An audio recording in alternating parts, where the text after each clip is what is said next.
No, geez, I wonder if we'll ever get to a level of competitiveness like hip hop, where podcasters literally are going at each other. So I had a conversation earlier today with a mutual mate of ours, Nota. And to the O. Geez, he was criticizing one of the podcasters and saying, this nigga needs to fucking understand that, like, we're trying to build something and he needs to be on his A game and everyone needs to be on their fucking A game because we're about to do something historic. So I thought that was quite interesting. You wanted to speak about Mike Tyson? Yeah, I think we'll get to the Nota part because I think that there's so many things to unpack there as it relates to podcasts, and I think that we do need to work together. Yeah. And I think that whether or not the audience like it, we just need to move. The audience will catch on just because they like this person or that person. And when there's a beef, they choose one side or the other. There is no time for beef. There's so much money to be made. We'll talk about it a little bit later on. When I came here, I was thinking about what do I want to talk about at the beginning of this podcast. And I kept on being gripped by the Mike Tyson fight against Buster Douglas on the 11th of February, 1990. I wasn't even born yet. I was like 4 months away from being born. But I've read about that fight and I've watched the highlights of that fight. Mike Tyson is an enigma. He wins the World Heavyweight Championship when he's 20 years old, the youngest ever heavyweight holder at the time. Mike Tyson was as big as you and I when he was 12. You know, he was as tall and as big as you and I. Freakish. Yeah, 12-year-old. Like, that's the best way to put it, because when you say he was 150 pounds, when he was 12 years old, people don't even fathom how big that is. Just think of a 12-year-old who looks like a grown man. Jeez. And whether or not he was able to navigate relationships at that point. Could he date a 13-year-old? Could he date a 16-year-old? You know, so he ended up dating like 18-year-olds when he was 12. Yeah. He got to know sex when he was very young. Long story short, he becomes a world champion. He beats a lot of people along the way. Michael Spinks, a lot of people, and he believes in his own immortality. When he gets to 1990, on the 11th of February, he fights a guy called James Buster Douglas. The guy had one of his parents died 2 weeks before the fight. The fight is taken to Japan. And Mike Tyson has since spoken about this, that prior to that fight, he was fucking bitches. He wasn't training well.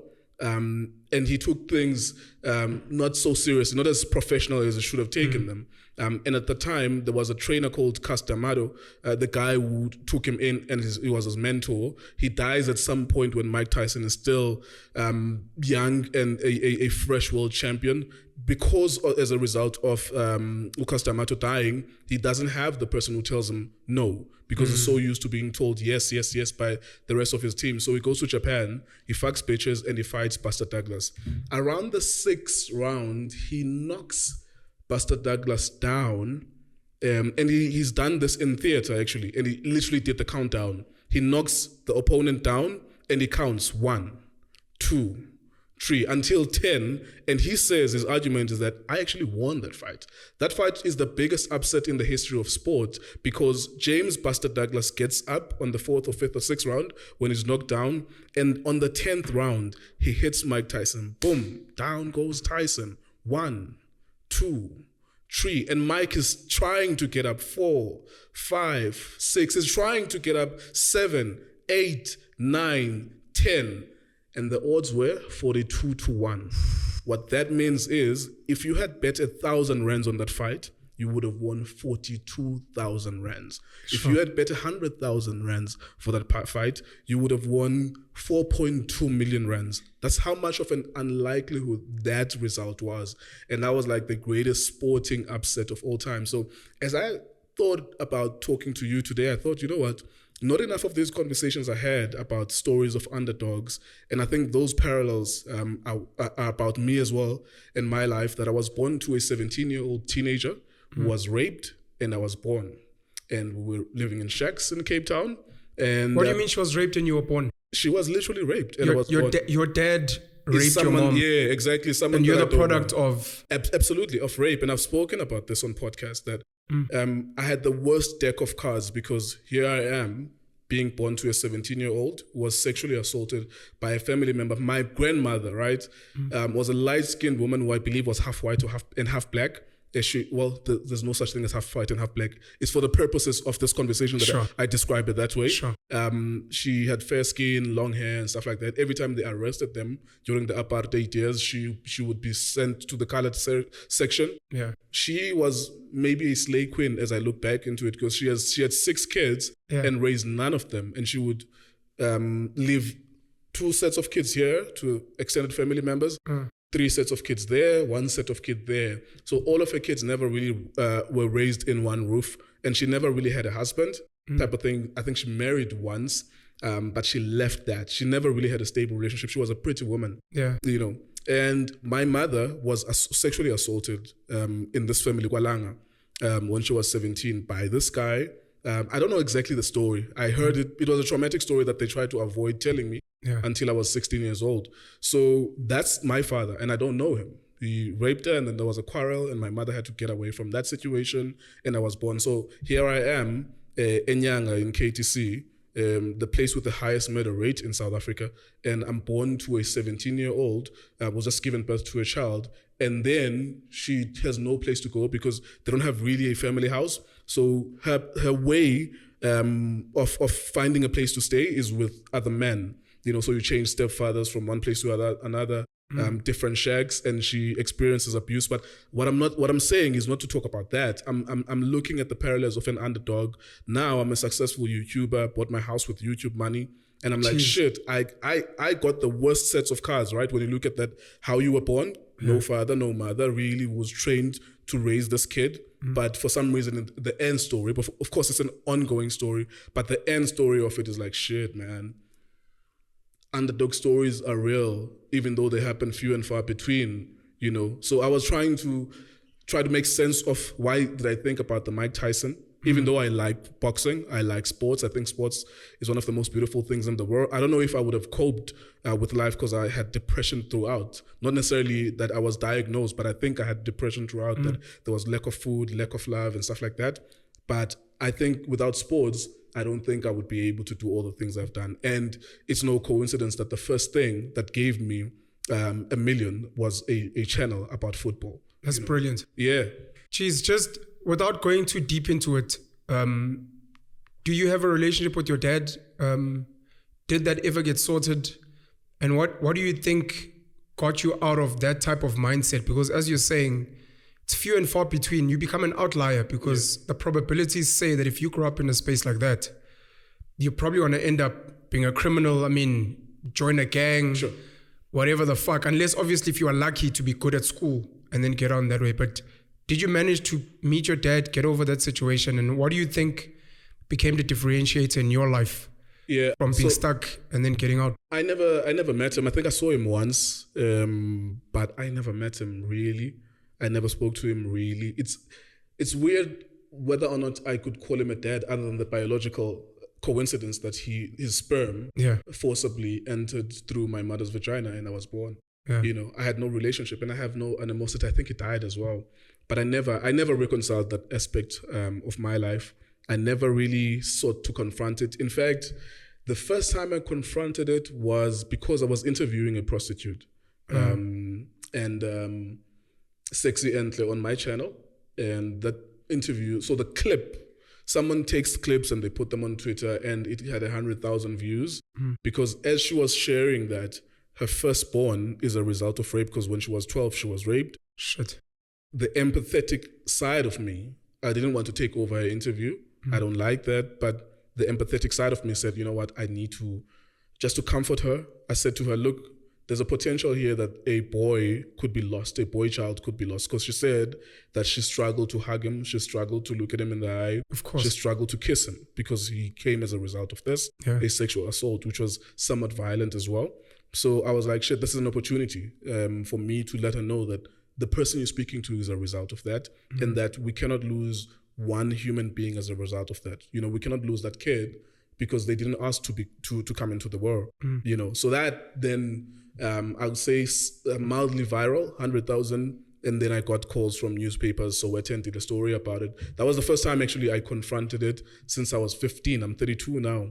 Since I was 15, I confronted it because they had to call my mother. I never spoke to my mother about that because it's something that she always deflected, and one of my aunts told me about it. Yeah, I'm guessing it wasn't your mom that told you. Yeah, it was one of her sisters who works in the Air Force. She stays in Pretoria. She literally specifically flied for that reason, and the way that she handled it as well was not. Well, I cannot blame her because they somehow thrusted her with the responsibility, and it's like, someone has to do it. Yeah. Because she acted as if her car was stuck, so I had to go downstairs to push her car. Whenever she comes to Cape Town, she hires a place, and I had to go there. Yeah. From the shacks to there, and then blah blah blah blah. I had to push the car, and then she blurted it out, like not in a professional manner, in a way that, yo, stop asking about this shit. This is what happened, and that's it. So every time we tried to confront it, my mother didn't really want to talk about it, and I completely understand it because I think it's a very difficult predicament to face. It happened to you, and there's nothing you can do about it. And it's not too many people who are conceived that way, and it's not too many mothers who give birth that way. Birth is usually a beautiful thing. Yeah. You want to be proud of your child. So that was the first time, like weeks ago or months ago now, from the time that we're shooting this, that I had to confront that. And it was like happenstance, like it was a coincidence, because I was speaking to a sex worker who was talking about this, and I was like, shit, this is an opportunity for me to tell her that, look, you don't have to do to your child what my mom did to me, because what my mom did to me was this lack of love, this being standoffish, looking at this kid and like, shit, you know what? I hate this. She never verbalized it, but I can imagine now that I'm older that everything that I look back on is like, shit. She never really went to my school meetings and shit like that. She never really was involved. And I went as far as saying she tried to kill me, but it's maybe revisiting certain things where she was physically abusive. One time she locked the door, and I was very lucky that day. She locked the door and she strangled my arm and she choked me, which is an abnormal way to hit a child if you're trying to discipline a child. So I didn't know it at the time that, because I did not know that I was conceived through sexual assault at the time. So I thought maybe she's beating me, but it's excessive. What the fuck did I do? I kept on asking her, what did I do? Until someone, in shacks, you can hear anything. Yeah. When you're living in shacks. Someone, and I still remember that woman, she knocked and she kicked that door down. And she was confronting her. She was like, what the fuck are you doing to a kid? Yeah. What the fuck are you trying to do? So that's like how I escaped the situation. So that's why when I say she tried to kill me, as I rationalize it from now, I'm like, shit. Because I don't understand what happened in that moment. And there was no way to hit a child, to strangle. She tried to twist my right arm, twist it, and then strangle, like something like that. You know what I'm saying? And I'm not saying she's an evil person. I understand that this is a 24, 25-year-old. And she's rationalizing, what the fuck is this? Because maybe every time she moves from one relationship to another, she has a burden. Yeah, that you're the burden, yeah, and you're not even a burden that she wanted. Yeah. So I'm trying to rationalize it and think for her, on her behalf. Now that I look back at it, like, geez, it must have been something like that. And she's 20-something, 24, 25, 26. Every time she moves into a new relationship, she has this burden, Sure. So I spoke about that when I was speaking to Sexy Entler, because it was a teaching moment. I needed her to understand that she was not alone in this battle, and that she shouldn't abandon her child. But I think about it holistically, that these are underdog stories where you feel sorry for yourself, then you're fucked. You feel sorry for yourself, then you're fucked, because that means you are going to be slaves to other people. Yeah. You should take life by the scruff of the neck and fight. Of course, these are words. What is the practical application? Not everyone is born with intellect. School has always been my favorite outlet, because I was trained in music at school, from primary school. And for some reason, by the time I was 6, 7, 8, 9, I had learned how to read books and speak broken English in the Xhosa area. Sure. So every time, this is the late 90s, 98, 99, 2000, this is a time where white people are implementing programs in this new South Africa. So whenever they do a garden program, I'm called to say, thank you very much for giving us a garden. Something like representative of the blacks. Yeah. So that's the only kid in the school that can speak English. You know what I'm saying? So I know that people who are given the worst deck of cards have a predicament because you don't have parents. Some people are abandoned by their parents. They grew up in child homes. Some people are adopted and they are sexually molested in their homes that they are adopted in. So you can be born with a very fucked up deck of cards, but you have to play them. Because what is certain is that anyway in the next 40 years, 50 years, 60 years, you're going to die. That's pretty much certain. That is certain. So play with those cards, work with those cards. But of course, not everyone has intellect and practical intelligence to work with, you know? And some people, like I grew an aversion when I started drinking alcohol when I was 14, 15, 16 in my township. I was like, shit, I feel uncomfortable every time I'm drunk.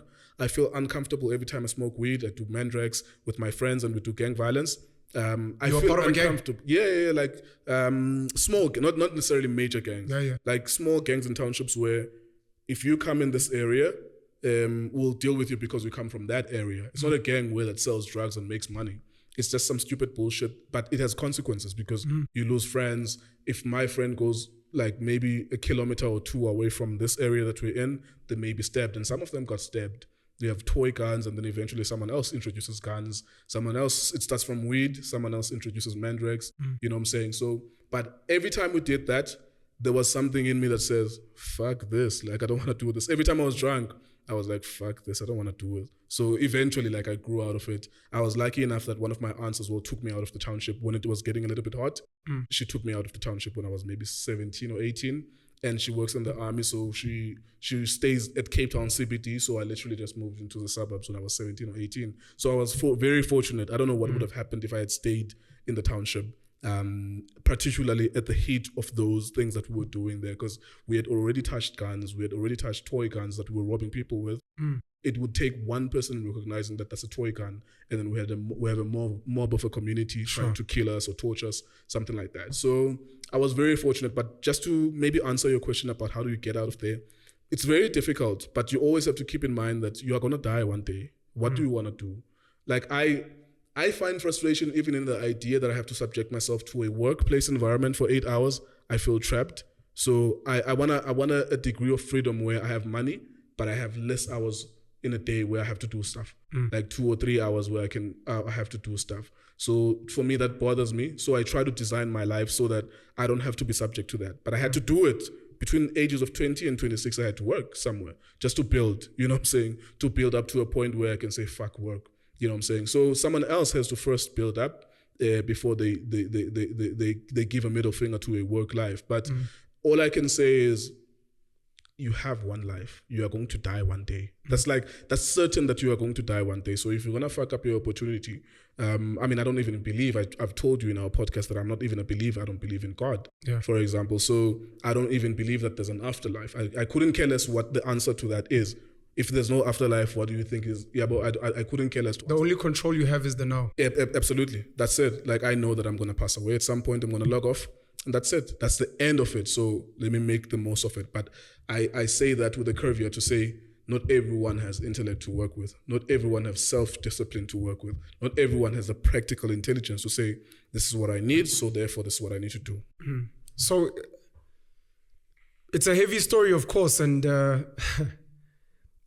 I'm trying to think of how much work still has to go in. I mean, the fact that you were triggered by one story, I wonder how many of these stories are out there and that people have actually told. I wonder how many kids know that they are products of rape, as an example, and how that impacts their upbringing, especially if they are kind of forced to be raised by the victim of the rape, who might end up destroying them even further than even knowing that. What I am hearing is it seems like you are always going to be here, being a voice. If you're saying that from a young age with your broken English, you are already a representative. To speak on behalf of others. Spoke about the love for music, which I know you love music even to this day. It seems like you're always going to come here, and you're even speaking about intellect and a practical mind. And look, shout out to your aunt as well for taking you out of the township, because I grew up in the township until I was 5, which doesn't really count. And I don't think Ematati, where I'm from in Newcastle, was that rough. Obviously, during the struggle, I remember my dad and them used to transport guns. I remember once seeing a person getting necklaced with a tire. But I don't think it was as, I don't know, maybe my brain is comfortable with violence. I don't remember it being as violent as people would say it is, because I visited even after we left. My father stayed, we moved. But I look back on my life, at least in this Western white version that we're meant to be aspiring towards, and how I was so privileged and had put an advantage to move to the suburbs. So you never know what could happen if you had stayed there. Yeah. Yes, maybe you would have still been a leader. Yes, you would have been a voice, but maybe you would have been a voice of a gang. Maybe you would have been the guy who runs intelligent crime operations. You see channels like the Agenda Network on YouTube, which is documenting amazing stories. Shout out to the Agenda Network. Shout out to the gents at the Agenda Network. I remember first watching some of the stories and getting goosebumps because I'm always waiting for the next Shaka Zulu, the next Yizo Yizo, the next unique visual audio content that is going to be a game changer for whatever space that you're in. So your aunt moves you to the CBD. If you can take us quickly from there to, let's say, just before you start podcasting. So I moved to the CBD maybe for a year or two and then go back to the township, but transformed. Like I saw a different side. Yeah. I know that. Do you believe that's important for all township kids to have some exposure to? Absolutely. I think it's good training to see the practical aspect of, people live like this here. You live in a clean home. When I was growing up in the township, and I'm not saying that this is a general experience of every township kid, but we never really washed even dishes before we slept, because it's drunkard with another drunkard. The man and the woman is a drunkard, and they're presiding over kids that they don't really care for, so they're drunk, and who does the dishes? And cleanliness is not a priority. Yeah, because they're drunk. Like by the time it's 5 p.m., they're already drunk, and sometimes I would have to tend to the pots just to make sure that things are not burning and shit like that. And I need to make sure that my sisters are well taken care of. We all eat, so you have to preside over that as well. So I spent like 2 years in my aunt's leadership, and I saw two human beings, a man and a woman, loving each other, raising my two cousins, raising their two kids, and that was very important. Like I never even thought of wearing socks when I wear shoes. I was a smelly kid who didn't even smell that they're smelly. Yeah. But when I got there, like they conscientized me to the idea that you need to wash. Like you're mentioning that you saw a man and a woman loving each other and lovingly raising kids. That was unique for you. For me, that was unique because for most people in my township, that's not necessarily because So your introduction to a man and a woman's relationship always has to do with some violence in the township. It also has to do with some drunkenness. You see people when they're fighting, the mother is running out of the yard, being chased by the dad, and they're clearly drunk, so they're not coordinated, even when they're running and when they're hitting each other. So I never saw my aunt and her husband fighting ever in the 2 years that I had been there. And when I was in KTC in the township, my mother and my stepfather always, like every 2 or 3 days, that would happen. But long story short, I went to varsity under my aunt's guardianship. I did BCom accounting. I dropped out after the first year. You were good at school?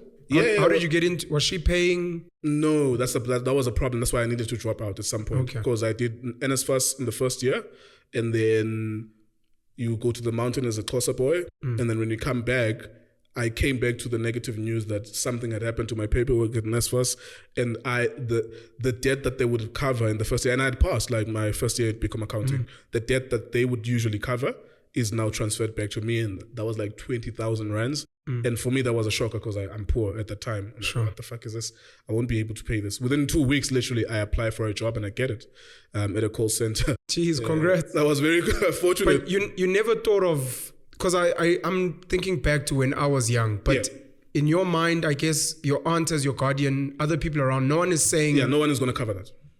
But no one is saying, go back to the offices, tell them your story, see if you can get back to school. No. You just decided then, I don't think this thing is working. Let me go try and find a job. Yeah, and I had passed as well. That's the trip about it. Yeah. So this is covered by Malcolm Gladwell in his book Outliers. Yeah. The way that poor people respond to authority and negative news, and the way that people who are privileged respond to this. And I had read this like later on in my life when I was 27, that in that instance, a kid who grows up in privilege knows how to interact and engage with authority, whether they are black or white. Yeah. They come from privilege and money.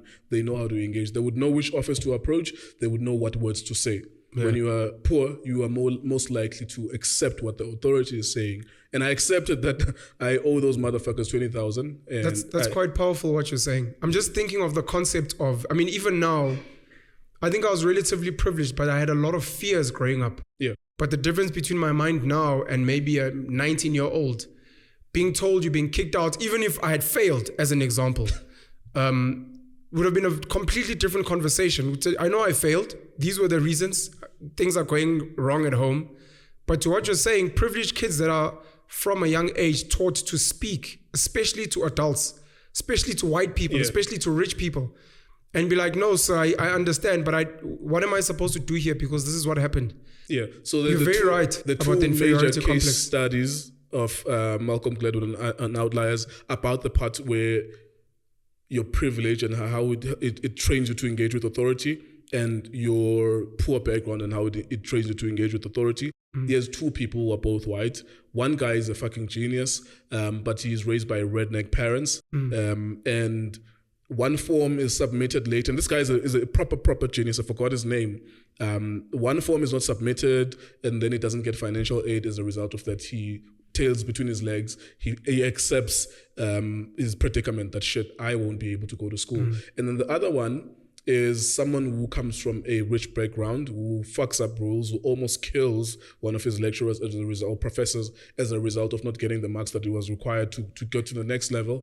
Even though he almost kills him, even though he's found with a plot to poison the professor, he somehow wiggles his way around that. Yeah. He writes a statement to say, these are the reasons why I was under distress, I was depressed, I'm willing to be a better person. And that person becomes big eventually. They get their way because they are trained, to interact and engage with authority. And one of the other case studies very quickly was one kid was black, but comes from privilege and money, and the other kid was white and they're poor. They observe how the parents are engaging with a doctor's appointment, right? The kid who's black, who comes from money, they are conscientized that on the ride to the doctor, they are being told that you need to ask questions. You need to ask the doctor why you have a pimple under your armpit and what that means. And the way that they are being trained, it's not the first. You can hear that it's not the first time that they were being told this, and that this plays out as well when it gets there. We'll go to, why do I have a pimple? Thank you very much. When am I coming back again? You promised me a sweet when I was here last time, and he gets the sweet. Jesus. You know what I'm saying? But the poor parent was of a white teenage kid, a girl, because she has to work 2 jobs, or 3 jobs, she's invited to a school meeting, a parents-teachers meeting, and then she's given the marks for the child, which is she got 60% in this, 55% in this, 40% in this. She accepts it. She's like, okay, cool, thank you so much. We'll see you next time. And then the way that it's explained in that book is that with a different parent from a different background, they would ask the teacher who gave her 45% why. Why couldn't it be 65%? Yeah. Why couldn't it be 70%? So the way that, for me, I saw it firsthand with me, that when I saw that, I got a call. Actually, I was still like in the Eastern Cape for my rite of passage, but you're not allowed to have phones there. And eventually, like when I was out and I got my phone, I saw that there was a message from the University of Western Cape that I owe them 25,000. And that was shocking for me because I had never even seen, I think maybe 3,000 in one hand. Like I had never seen that. It's very scary that. Yeah. Sounds like you're about to be locked up in jail. Yeah. So I went back to campus, but for the specific purposes of using the internet to find a job. Sure. And I got the job like at a call center, and then I rose up the call center. I took calls. I trained people how to take calls. I was a quality assessor. Eventually, like I got out of there. But that's a 6-year journey between the age of 20 and 26. Yeah. And then at 27, I started working for a biggest publication of newspaper at the time in football called Soka Laduma. I became a journalist. This is all in Cape Town? Yeah, okay. And they are based in Cape Town as well. I become a journalist there. I win awards as a journalist there. At the same time, I'm also doing community radio. I've always been consuming sports throughout this period of depression. And you've been a speaker since as a kid, clearly. Yeah. I have the voice, to speak. And and then because we were doing well with my friends. So Jason sets up something that looks like this, right? And this story is relevant. This is Laduma. Yes, it's Soka Laduma. So Soka Laduma sells newspapers, right, where you can read interviews with soccer players, right? You could read them. There's a guy called Jason Aker. He's a white dude. He says to them, he works for them. He's a web supervisor, whatever. He's a big dude there, but he's employed there. He says, look, guys, the country or the world is moving towards podcasting. Let's set up something that looks like this, where soccer players are here and the interviewer is here and questions are being asked. So instead of reading the episode, the interviews, someone can listen to them, right? And then it sets up something called Soccer Latuma Radio. So literally that was my first job in media other than community radio stations doing sports. And then 2 years, we win like four awards, and we do well. And the most important thing about that is we could quantifiably see on the company's, financial records, that Soccer Latuma Radio, it's me and Jason, the supervisor of that thing, made 1.5 million rands in 1 year. Jeez. And to us, that's light bulb moment. Yeah. If you and I can do this for the company, right, and they make 1.5 million in a year, how much money can we make for ourselves if we design something like this? So we engage. Where was this playing? This was playing. Soccer Latuma has a website, soccerlatuma.co.za. It has a website that has 1 million visitors per week. Right. So it was an online radio. Yes, it was crazy. So as you are reading the articles, Uguti Penny McCarthy joins this club or whatever. Yes. Embedded on that article are my interviews with players. Sure. So it's an add-on to, as you are reading the newspaper, reading online, you can actually listen. So we get like Ventwook, we get Puma, all of these sponsors in one, like they do like 3-month campaigns. In 1 year, we make 1.7 or 1.5 million rands. Yeah. And then that's a light bulb for me and Jason. But what happens, what is the catalyst for him to come to Joburg is that so there was a new station called Massive Metro at the time. It was an online radio station. Yeah. It was started by someone called Tyrone Willemse, Tiff, right? He had a network in taxi ranks over Gauteng. Already, right? That he was selling grand... This is a white guy? Yes, Tyrone Willemse is... I'm only stopping you because I was watching End One. Yeah, on Netflix. I watched that. I watched that. I enjoyed that. And I enjoyed that. You know, I didn't know at the time that... anyways, sorry. I just wanted to highlight this concept that a lot of these things, Kanye West has raised it. It's white people behind that build this infrastructure.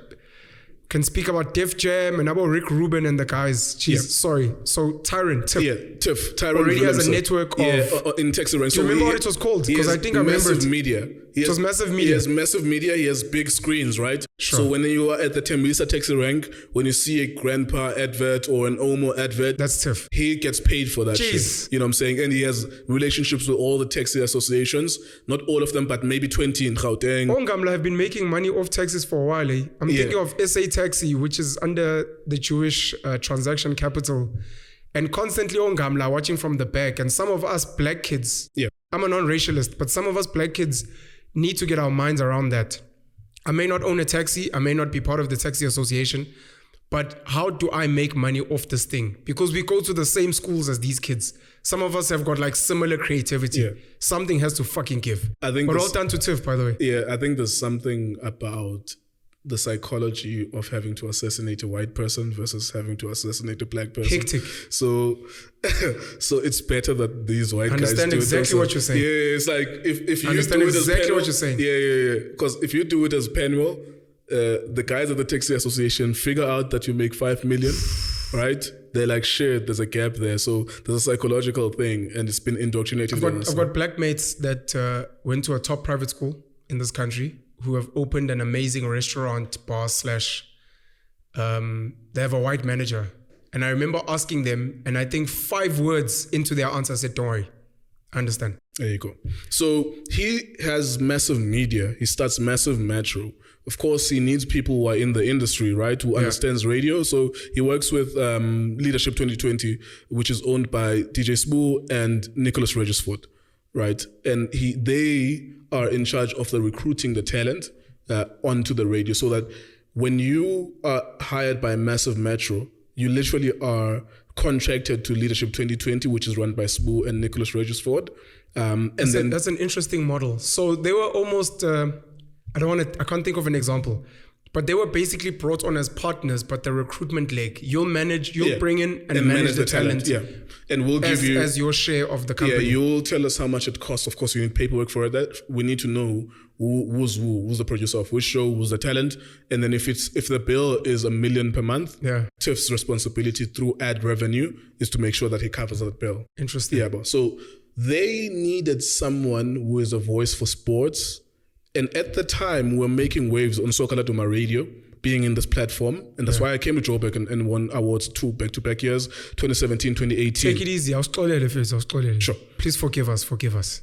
Back-to-back. Come on. Okay, cool. Okay, I thought I was running too fast. But I'm mindful of the time as we're speaking. No, please don't Please take it easy. Yeah. I'll keep time. Sure. So what happened is TIFF flies to Cape... Well, white people are based in Cape Town, really.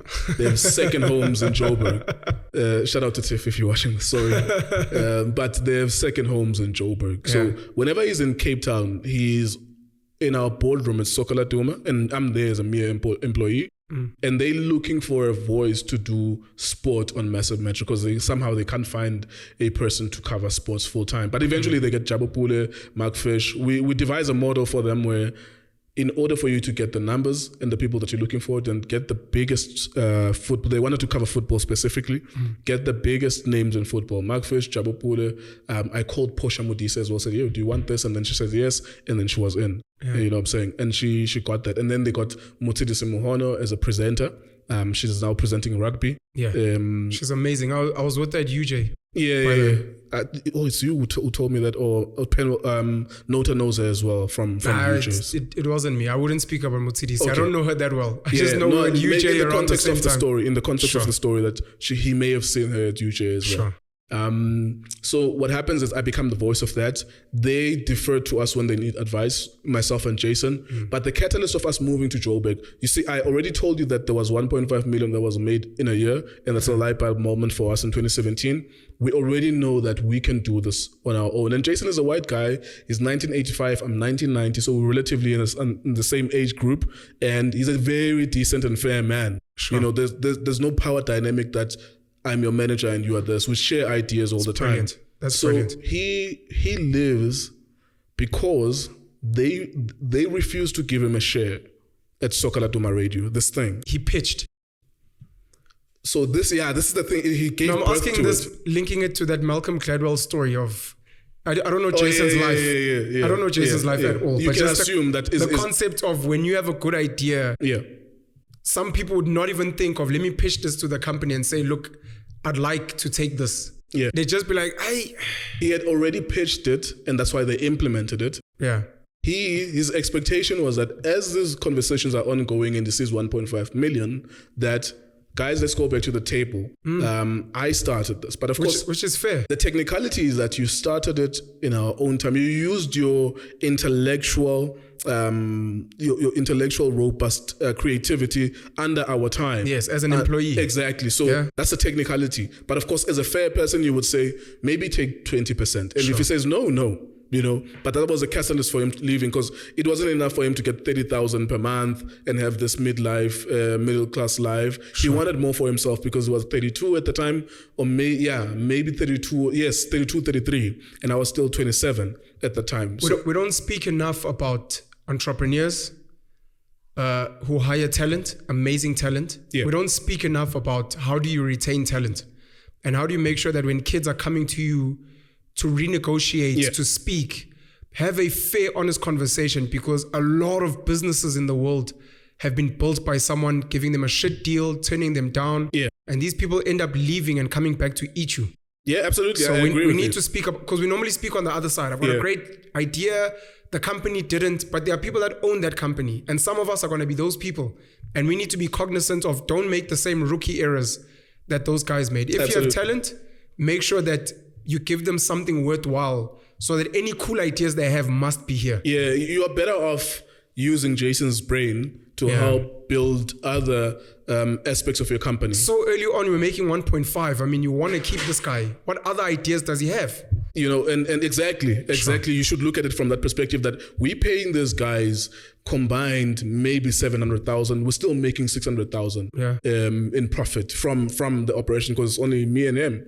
And I'm so resourceful as Nkululeko that I don't need anyone else. I'm happy to help myself with sound. I'm happy to help myself organize my own interviews. I'm happy to do the interviews as a voice as well. I'm multi-skilled, and Jason is multi-skilled as well. That he leads. He knows how to speak to brands, and he tells them, and he speaks to even the host, Iono, was hosting our podcast. What are the numbers? Why are they down? Like, he has that. Why are the numbers down? Why is this? We thought this interview was dope. Why are they not doing well? Type of thing. So we had that aspect of us, that there's a creative and there's a person who, he doesn't come from money, but he had a sufficient middle class background that he knows how to probe authority. He knows how to move a certain way with people. So we had that good combination with ourselves. But he leaves then in 2018 because they don't give him the percentage. And he leaves to Massive Metro, who was seeking advice from Soccer Duma about how to do TV, how to do soccer in radio. Is this TIFF for Leadership 2020? Yes, it's TIFF. It's literally TIFF. We had never dealt with Leadership 2020 until we came to Massive. So when he leaves for Massive, 6 months later, I leave too. You know, because we always knew that the football industry is in Joburg. There's only one team in Cape Town. That was Cape Town City. Right, and you can only interview face to face those players, and they're not the biggest player in South African football. They don't have the biggest players, so we need players from Chiefs, Sundowns, Pirates, Bafana players. You know, so you need to be here in Joburg. So when he leaves 6 months later, he negotiates his own salary. He comes, and then he's gonna do the groundwork. When he comes here, he does that. 6 months later, I join in 2019 May. Did he ask you to join? We were always gonna join. We were always, it was a done deal. Yeah, it was a coordinated dance. He leaves, I'm going to follow him.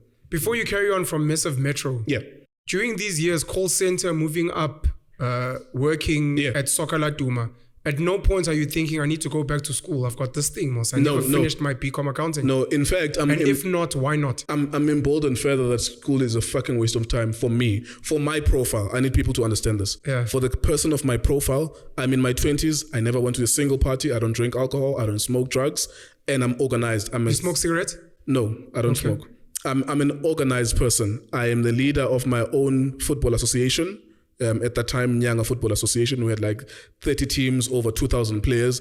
I'm doing community work. I'm doing community radio stations. I'm literally a disciplined person. I'm like, shit, I'm learning more outside the framework of school here than I'm learning within school. When I'm 26, 27, 2016, 2017, I did somewhere between 50 and 100 books. That's why I'm quoting Malcolm Gladwell. For some reason, in that depression of not having enough money, still having my house in the township, I told myself that I'm going to read as many books as I can because I don't want to go back to school. I'm going to learn about the industries that I want to move into as much as I can, such that by the time I try things out in any industry, I'm equipped. I'm sufficiently equipped. That's why we come to Joburg. Joined Massive Metro in 2019, May. June, July, I test the first episode of iDiskiTV. I go speak to Junior Kanye in an interview. I go to Davidton. Stop there. Yeah. There's a whole journey which sounds quite amazing for me. Where's your mom? What's your relationship with her? So she was leaving. This is before you get to Massive. Okay, cool. When I'm 24, because I'm working in a call center, I have a decent credit. I ask Capitec to give me 100,000, and they do. I pay them 4,000 rands per month. I buy an RDP. So my mother and my stepfather, I built them their own place in my house in the backyard. That's brilliant. So yeah. And I felt like I was babysitting them because people would drink like, Jesus Christ, man. My stepfather developed dementia so that when he's drunk, he is 4 kilometers away in nowhere. I don't know. But every single time he's drunk, and I'm coaching my kids at the football association. Every time I come back, I have to go look for him. But the rose that grew from concrete. Yeah. That's Tupac. Yeah. You ended up becoming a blessing to your mom, even though you came from not so great circumstances. There you go. Yeah, and I felt like I was babysitting them because there's always something. And I'm not bad-mouthing my people. Like, that's my problem. That's my predicament. Even when I get a phone call now, it's a thing that I have to deal with. You know, it's your reality. We can't fucking lie because of whatever the fuck. Yeah, and I just want to say, like, I'm saying these things to conscientize people about the realities that not everyone is born with a mom and a father. Not everyone grows up in a normal, perfectly happy home. But as I'm revealing these things about the family, it's a teaching moment for me. Yeah. You know, I don't take that as a burden anymore. When I was 26, I was like, shit, this is tiring. Yeah. You know, but then you it's like, man, I would rather go through this learning about people than anything else, like living in a perfect life. And then I have to lead an organization and I realize, shit, people drink after month end. Yeah, rather learn now. Yeah. Because I learned later on that people drink before, on a Friday and a Monday is the worst possible time for work absence. Yeah. And after payday or before payday, those be like the 3 hotspot days as an employer. Like sure. You are like, that's why like whenever I am going to work with someone, I would rather that they not drink. I don't tell them because that's not, I'm sure that's a discriminatory policy. Mazwai Muslims, they don't drink. But there are black people who don't drink. No, like myself. Like myself. You and I. There you go. For example. Yeah, so basically I did that. Like in my 20s, I had, fortunately, I had decent credit. I bought that house. I lived there, but I kept myself busy. I was reading, I was doing community radio, and I was doing the Football Association stuff. Oh, thanks, bro. No, I appreciate it. I just wanted to get a snapshot of where your mom is and how she's seeing you. That's just cool. I left her the house in Cape Town. It's an RGB house. So you're doing your first test and you invite Junior Kanye. Yes, I go to Davidton. This is at Massive Metro. Yeah, so I'm working at Massive Metro, right? Which is a means to an end. Davidton. And then I take Justice. You know Justice. Sure. I take Shout out to Justice. Steezy. He shoots my content at iDiskiTV and he also shoots Hustler's Corner right now currently. But at the time, he wasn't shooting any of these things. I'm like, what's your skill? And I like... He was at Massive. He was already at Massive. I'm like, what do you do here? He's like, I'm a videographer. What is a videographer? I shoot content. Do you have a license? Yes. I find a way to get a car from Massive Metro and I'm like, let's go to Davidton. We get a card for petrol and we go to Davidton, which is like close to an hour away from Joburg, from Rosebank. We go there, we interview Junior Kanye, and there was at that point, I was testing things out. I shoot him, I shoot Gert Skalkwyk, and I shoot Jabopule Mahlangu, who we were working with. Those 3 interviews, one of them got 250,000 views. The second one got 80,000 views. And then the third one Jabopule Mahlangu got like maybe 250,000 views. Wait, on what platform? On YouTube. So I start something called iDiskiTV on YouTube, but no content is uploaded. You're working for Massive Metro? Yes. You decide to steal one of their resources. Stealing is the right word. And I steal Justice and their car. Jeez. And then you go and shoot content and you put it on your own, it was your own platform? My own platform. Under the guise that I would use some of it on Massive Metro. Okay, so you just wanted to experiment. You were taking initiative. Yeah. And saying, I want to have something to pitch. And I know if I ask them, they might say no. So yes. They may be proactive, go do this fucking thing. And if they're like, no, don't do that. You're like, here's the views. So you decide. Proof of concept. So on the 15th of September, 2019, I uploaded that Junior Kanye video because I realized Massive Metro is not using it. They are very fucking stupid. They have a grandiose idea of what they think social media is. Sounds like you're speaking about current or you're speaking in the past when you were there. At the time. Okay. Because what they were doing was every time there's someone like you could go for an interview there and they would take, using a phone, snapshots of that and they put it on Twitter and even on YouTube. They only use 3 minutes of an hour's worth of content because one of the social media managers was full of shit. They had been conscientized to think that that's the way to go. Mina, at the time, I'm reading and I'm watching YouTube videos like for hours and hours and hours. I don't sleep. American. I'm just literally how to upload content on YouTube. American content. I'm sure it's random stuff. It's yes, I watch American, like to watch for entertainment. I watch Joe Rogan and stuff like that. But at this point, I'm watching for the specific purpose of how do I title YouTube episodes? Yeah. How do you headline them? What are tags? What kind of content do people gravitate towards and stuff like that? And then it hits me before the Junior Kanye thing that I'd already known at Sokola Duma that every time he comments on something, the journalist would call him and he would say, our Chiefs played nonsense this week. And he genuinely believes that. And that's what happened. No one else does that with the former players. They will say, it was a tough game, game of 2 halves. They'll go back to the drawing board. The boys tried their best, but we'll do better. Yeah, boy, exactly. And sure. He was like, straight to the point. Dropping facts. Yeah. The guys are lazy, they're unfit. You can see they've gained weight. Exactly. He would say stuff like that. So I remember that. And one other thing as well, maybe this is something for younger kids. What I did was to test whether or not he had a good, solid YouTube profile is to write his name on YouTube and see how many people had viewed his previous videos.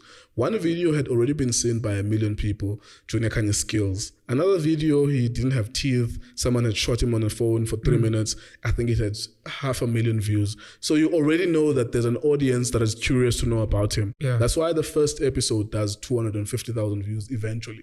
At the time, it was struggling, 1,000 views after a day. But I knew like this episode is going to do well. One person is going to tell another person and they're going to share, they're going to comment. The first time I had seen like over 100 comments was on that video that we shot with him. And I was like, boom, we have proof of concept. Sure. The second video, we went to Potchefstroom, Skalkwyk, again, 80,000 views, proof of concept. And then the third video, Jabupula Mahlangu, I designed it so that it's 5 things you didn't know about Jabu. So with the other ones, it was long form interviews. And then that one was like 4 minutes. He was in the boot of his car, said, sit here. What is interesting about you? He told me on the side and I said, we're going to compartmentalize it this way. Sure. I was paid 250 rands as a 17-year-old at Kaiser Chiefs. That's the first fact. Second fact. Hectic. 250 rand. As a junior player. You see, that already is the type of content I want to watch. Yeah, exactly. So I knew that about audiences, that they're curious. Because if you're going to ask him and you leave it up to him, he wouldn't know because he's not a content creator. You know, you talk to him like, okay, you pick up, oh, this is an interesting fact. I went to the same school as Paul and Lanya and this person and this person. Sure. You know what I'm saying? And it was 5 facts. He has a son who's 17 years old who was doing matric at the time. So those are 5 things. Within 3 minutes, you get it. Boom. We got like 250,000 from that. Take that, go back to Tyrone Willemse, and I'm like, Jason, here's the deal. We have a channel here. And Jason, along the way, on the road to this, he can see, like, we're constantly on the phone with each other. It's like, shit, we've hit gold, bro. Like, yo, he's the one who emboldens me and he covers for me when I steal those cars at Mesa. You know, I could only do that because he's friends with Tyrone Willemse. Cyril and Rolf Meyer. What about Kevin like South Africa, black and white? Leon Schuster, not Desmond Dube. Who did Olomisa start UDM with? I don't know. I think Rolf Meyer. Really? There was a white guy that was behind. That started at UTM. I didn't even know this history. It was him and a white guy because somehow I think the white guy believed that he's a Mandela-ish figure because he had led the Transkei. Yes, as a leader in his early 30s. He was already like a boss, saw the potential. general. He saw the potential of presidential potential in him. But then, of course, that fell along the way as they started seeing the results from the IEC. But I like Leon Schuster and Desmond Dube. That's what I'm sticking with. You guys were Leon Schuster and Dave Desmond Chappelle Dube. and Neil Brennan. Okay. Neil Brennan and Dave Chappelle. That's who you guys were. Covering for his fucking black mate stealing company resources. For fuck's sake, this better work. And we were this better work, Nkululeko, bro. No, he's an English white guy. He's not Afrikaans white guy. This better work, Nkululeko. My lad, my chap, my brother. Shout out to Jason. Sure. So basically we did that, and then this is a predicament then. We don't have... So there's something called Arsenal Fan TV. So a guy called Robbie Lyle in England starts to interview fans. He's an Arsenal fan. He was working on radio for years and years and years, and was a reggae artist for years and years and years. But he's a staunch Arsenal fan. One time, maybe in 2008 or 9, he decides, I'm going to take this camera and I'm going to take this microphone and I'm going to ask people how they felt after the game.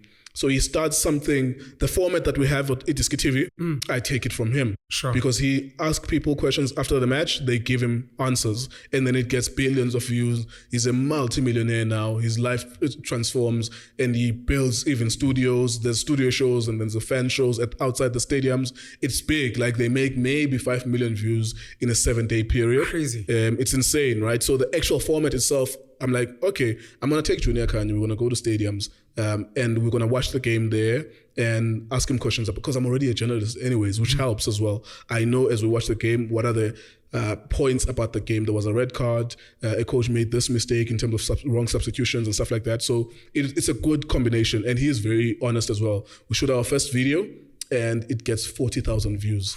And that's like, woo. And then this is for Massive. this is the start of iDiskiTV. This is not for Massive. No, at This that is point, still your own thing. No, so at Jeez. that point, I need to explain this part. At that point, I then Jason and I, we approached Tyron Willemse because he has the money. Oh, that's where I last caught it. So I thought maybe it was for Massive. So we go back to Tyron Willemse. We say these are the 3 videos. They're doing well. He doesn't know anything, but he doesn't know anything about media.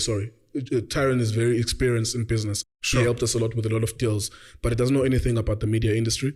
But he trusts Jason, and Jason trusts me by extension. So he takes 60, we take 20-20.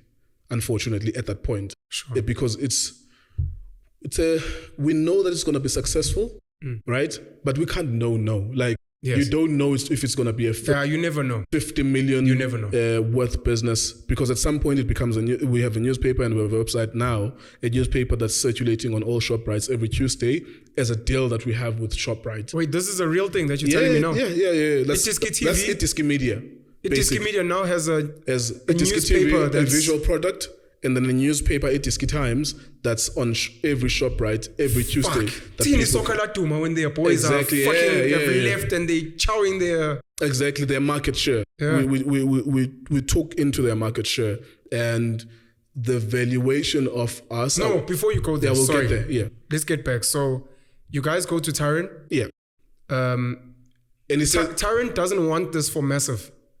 But he says you guys can do it. It cannot be for Massive, because Massive Metro is an online radio station that already has its own ownership structure. Maybe 20% is Leadership 2020 and 80% is Tyron Willemse. I'm speculating. Okay. Sure. But Tiff, because it carries the cost of doing business, he will always take the majority of the percentage. Okay. So it could be 70-30, but Tyron Willemse is the leader of Massive Metro, and other people are delivering on that product. He makes sure that everyone gets paid, right? So we can't insert ourselves on that. So it had to be a separate thing. It has to. It's not even... But Tyron was involved 60%? Yes, and we take 20-20. Yeah. Okay. I'm saying unfortunately now, because we realize somewhere down the line, this is a lesson as well. I don't have any regrets. It's a lesson to other people as well. He said, gents, you know what? If we're going to do this, I'm going to have be the majority owner. And I said, we'll shake hands on that. He's going to be the majority owner. We'll shake hands. And it fucking blows up. So you can't now revisit history and say, but I should have got 30%. But can you never, this is part of my concern. I've, just like you, I'm very curious. I used to be the kid that after school would go to CNA and read the magazines there on the stands. I used to live at the library. Business books, Dragon's Den is where I'm basically trying to get to. I've seen Dragon's Den.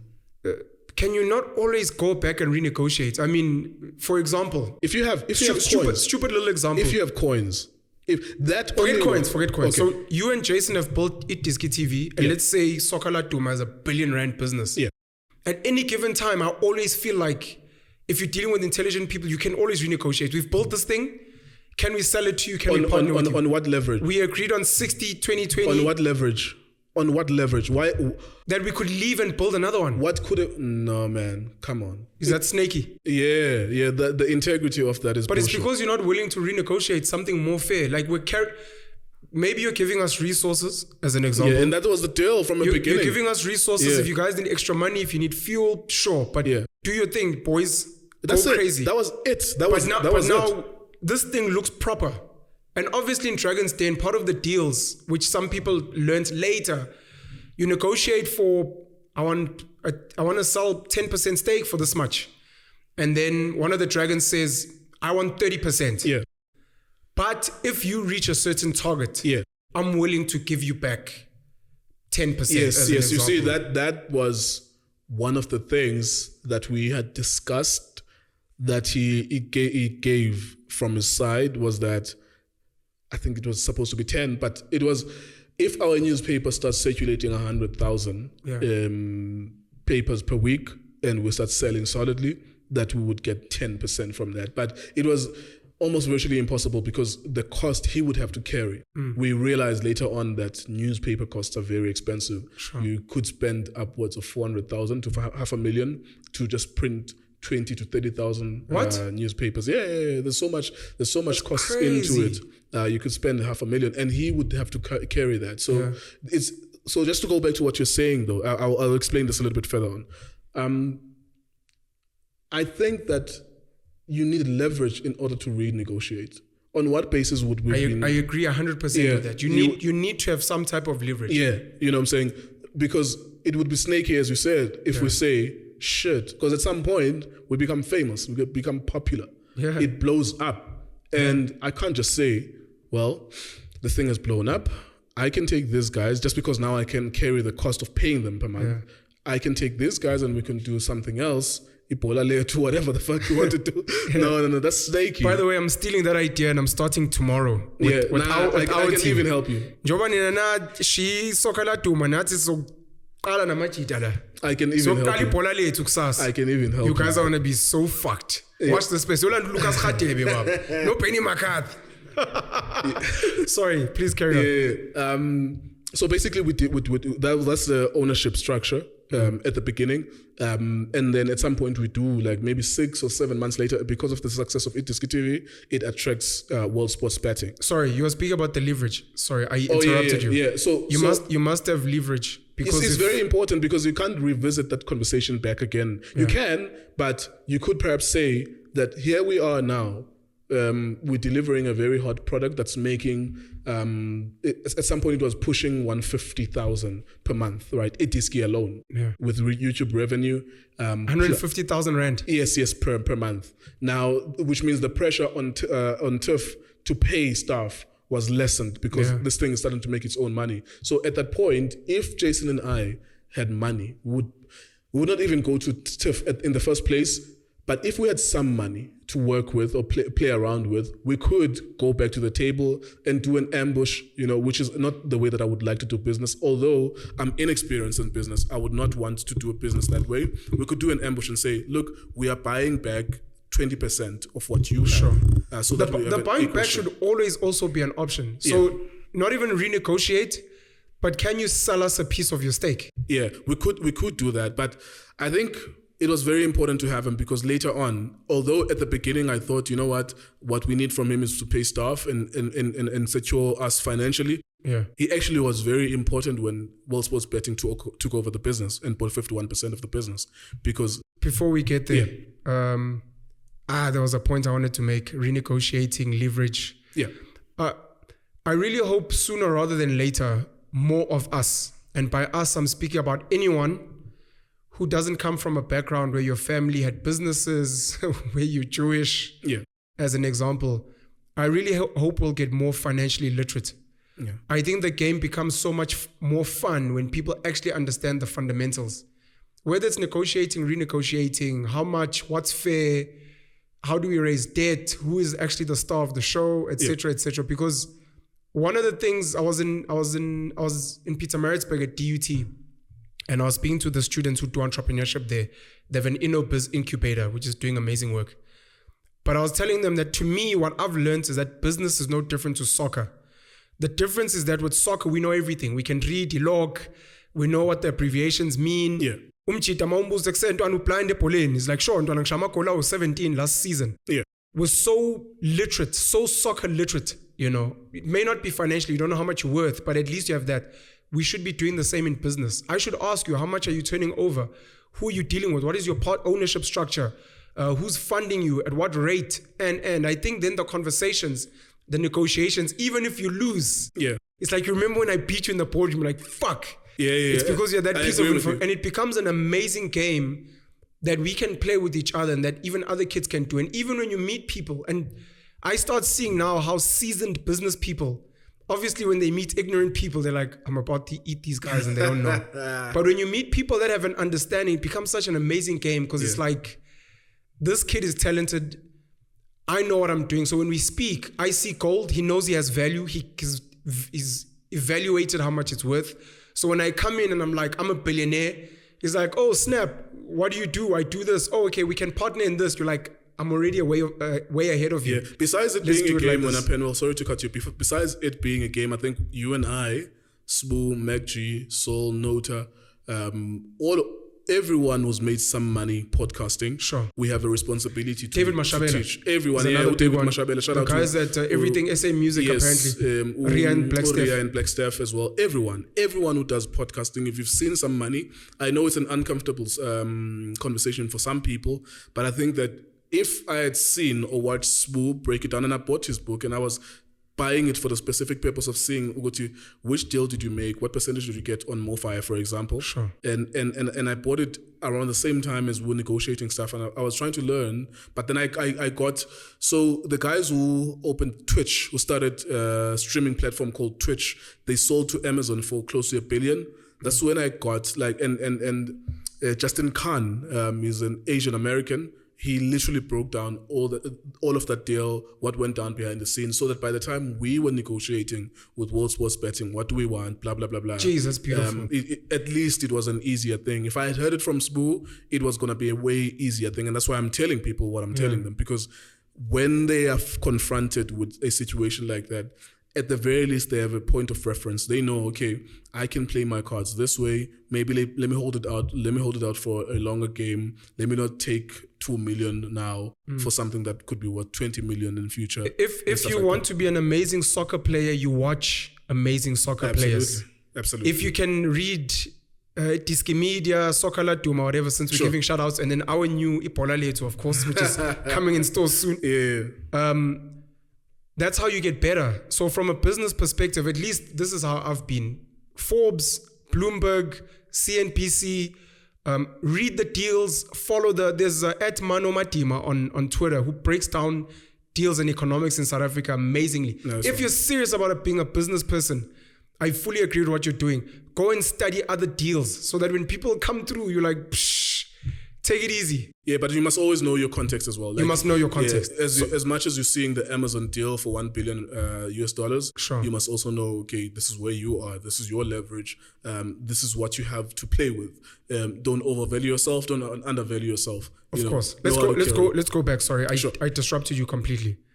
You guys go to TIFF, you guys break down the deal, and then you guys are now making 150,000 Rand a month. At some point, yeah. When was this? What year was this? So this is 2020, January. January 2020. Yeah. 150,000. And you were about to tell us why Tyron was important, because all of a sudden a big sponsor comes through. Absolutely. So the 150,000 we were making was from World Sports Betting. They came in initially as partnership sponsor or whatever. They came in as a result of them, or in exchange for them being on the videos, they will pay 80 rands per 1,000 views. That's how they came in initially. Sure. And they realized that because we were growing so much, that they were ending up paying 150 to 200,000. Maybe they had only budgeted for 50,000 to be paid.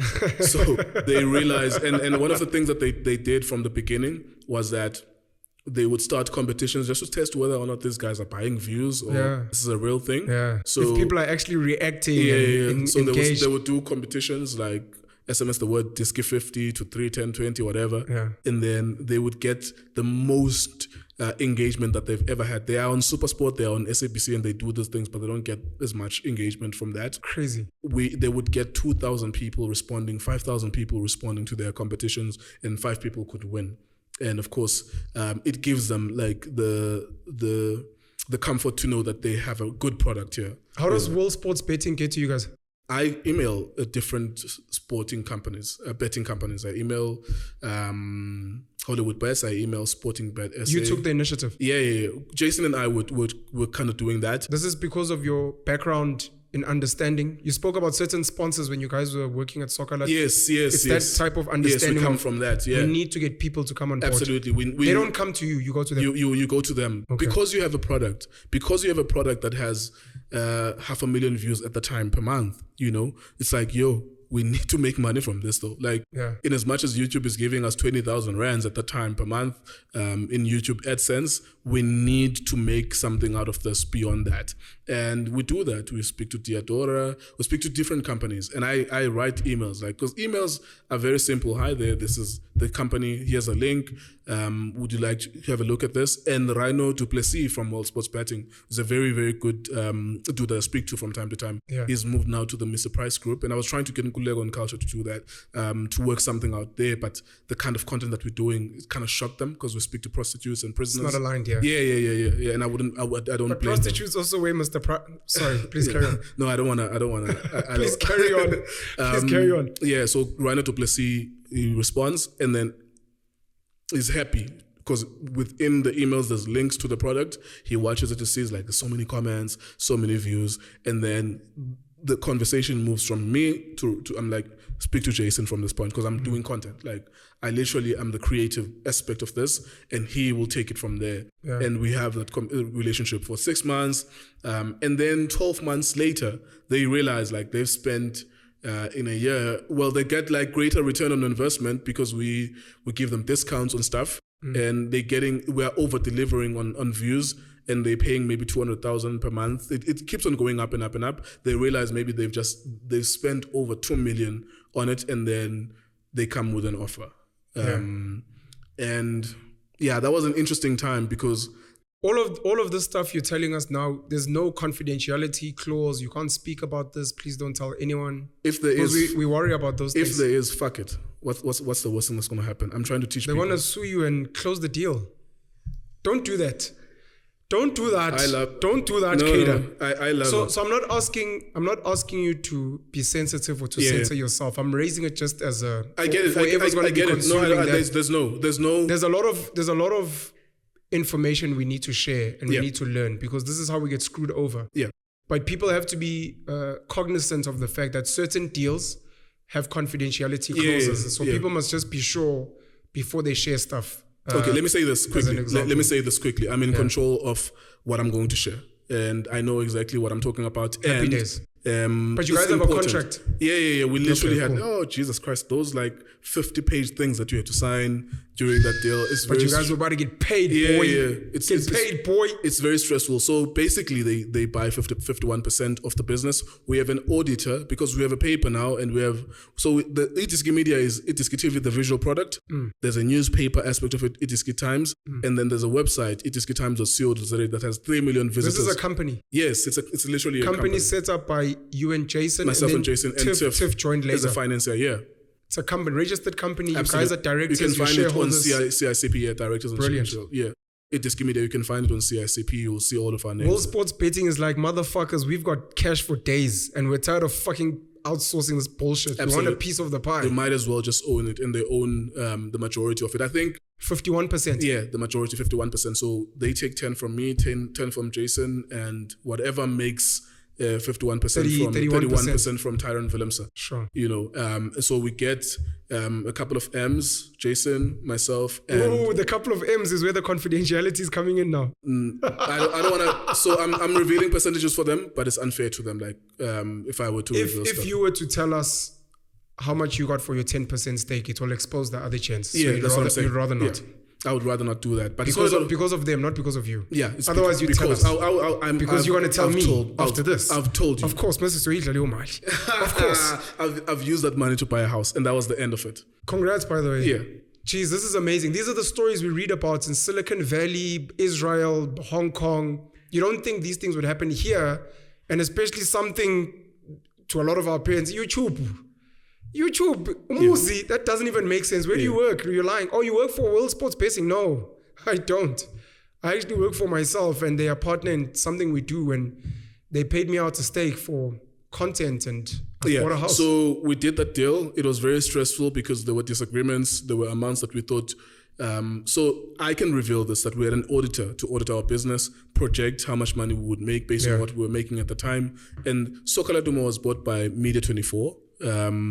For somewhere between 80 and 100 million. Jeez. Right, that's public information. You can go and check it out.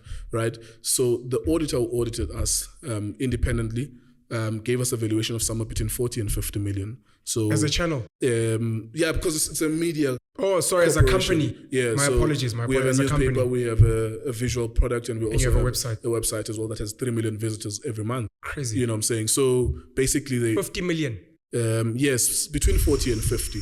So that was a valuation that was accepted, but the way that the deal was done was such that they're not going to pay that. Yeah. They just accept that that's the valuation, and they accept that they get a discount from that valuation, and we accept that all of our remaining percentages will carry a certain amount according to the valuation, but that's not the money that they paid in the end. Yeah. So that's as much as I can reveal about that. Fair enough. Thank you. But it's important that we tell people that these things happen and this is how they happen.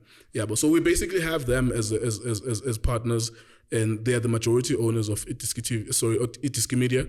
And it changed our lives from that moment because it was stressful. We didn't agree on certain things. We didn't agree. They came with their own valuation. We came with ours. That's the game now. Those are the games we need to get used to. Absolutely. These games. Absolutely. And there's threats to walk away at that point. And Nati, we are emboldened. Fuck it. I know we could walk away too because we have a good product and it's going to continue to sell. But it's the realization of knowing that, you know what? Us together, World Sports Betting, myself, Jason and Tyron Willemse, we are better off with each other because you have people that understand the industry. Jason is a journalist, I'm a journalist, and we are creative people, right? And they are corporate people. Tiff and World Sports Betting are corporate people. With all of our mental powers combined, our intellectual powers combined, we could make a killing in the industry to a point where our projection was that at some point down the line, someone is going to come with an offer. Do you think something similar to this could be built for rugby? I'm a rugby fanatic. Yeah, I've told someone that they could do this for rugby. Do you think we could try and do something like that? SA Rugby Magazine. No, I'm talking about me and you. You and I. I try to work less hours per day. I'm done creating stuff. Not done per se, but I am lazy to create stuff. Would you consider mentoring myself and other people doing something similar? Definitely, I would give those services for free. We'll talk about it. I would give those services for free. I don't think it'll have the same numbers at all. But the one thing I know about rugby is that they have the reach in terms of corporate. Yeah. For example, I think this is how you basically look at it. Soccer has got a business to customer reach. Rugby has got a business to business reach. Yeah. That's why rugby players get paid so much. And people are like, but it's not like the country's watching rugby. It's like, but the important people watch rugby. Our former colleague at Sokolado, MacG Kruger, he had a podcast with himself and 3 of his friends, or 2 of his friends. There were 3 of them, and they were making significantly more money with less views because they reach the higher LSM. They reach people with much rent to spend. You and I could start a business like iDiskiTV, and the general consumer only affords to spend 10 rands every time we pitch something, but we have 100,000 people. But someone else with like 1,000 to 5,000 people could reach those people and make way more money than us, like maybe 10 times more, because the kind of customer or consumer that they're reaching is a different LSM, and they have a different buying power. So with rugby you could do it. The reason why I did it differently to Arsenal Fan TV instead of just talking to fans was because I had seen Arsenal Fan TV, but then I had spoken to fans before, and I found that fans are not interested in hearing other fans talking about the sports. They would rather trust an expert. So that's why it was easy for me to do Junior Kanye, and sometimes I would throw away a few fans when it's a Soweto derby because that's the biggest match in South African football. You get the biggest numbers all the time there. In SuperSport and SABC, all of us get the biggest numbers from that fixture. So I invite 2 or 4 more people when it's a Soweto derby, but I have a standard 3 people that I invite every time we shoot, and they work for us now. It's not actually on invite. They work for us. They're employed contractually by us. So I ended up doing that because fans believe in experts. So if you wanted to do that with rugby, you are going to need a former rugby player, It's debatable. No, I'm not arguing with you. Sorry. I'm not saying you are arguing. I'm thinking about what you're saying. I'm listening to what you're saying about Arsenal Fan TV, and there's a chance that rugby consumers might be more closer to that than our fans. Yeah. Because then you're gonna have to. But we'll have to do a mix of both. You have to create personalities around them, and they have to be a consistent face at the stadiums, right?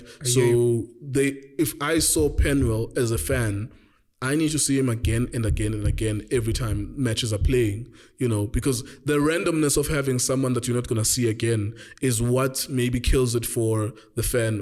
This guy was like he was drunk and he was just saying something in passing. So it could work in rugby, but if you have the same people with some knowledge, they are fans, but they have a good balance of being fans and also knowing the technical aspects of the rugby and stuff like that. So maybe, I've said to someone, the guys in Durban who are journalists I said, you guys can do this in rugby.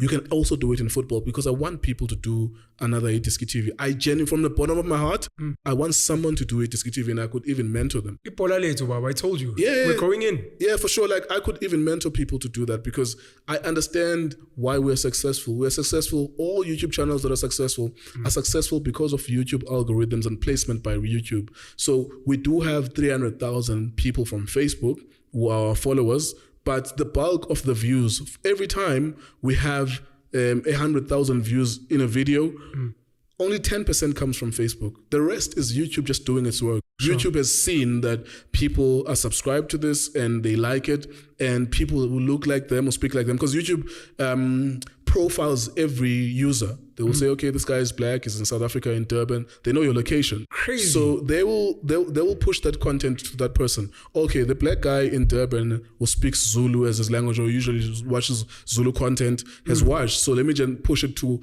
100 more people of that profile. So all YouTubers who are successful, we may flex and we may be arrogant about our success. We owe it to YouTube for pushing the engagement. They've got amazing algorithms. Yes, they push. They are the one who do the distribution. That's why if you do content and put it on a website, it's not going to be successful, because who does the distribution? Who serves it to the people? Sure. YouTube serves it to the people. That's why I could do Nkululeko Nkewu and you doing the Penuel show, because you understand, as you're doing this content, because people already find you popular, they will watch the content because YouTube is serving it. You will get 10% from your own audience, but that's like minuscule versus what the work that the algorithm is doing, the machine. Crazy. Okay, this one watched 10 minutes of this and they fit the same profile as the other one. Let me push it to the other one. Let me push it again. Or they didn't see it now. Let me push it for the 5th time. Okay, it took them 5 times to watch. Then let me compress the placement, because it takes 5 times for him to constantly show it to them, but they're not clicking. Why are they not clicking? So it's constantly a machine. Even with this episode, they will always just propose, okay, I'm hearing, because they have a voice biometric, I'm hearing the word iDiskiTV a lot in this episode. Okay, this one watches iDiskiTV and it follows iDiskiTV. YouTube is listening to our videos. Absolutely. They're listening. And it works for us as creators, but of course, long term, it's a powerful tool. For censoring. Yeah, and it's a powerful tool for people that it could be in the danger.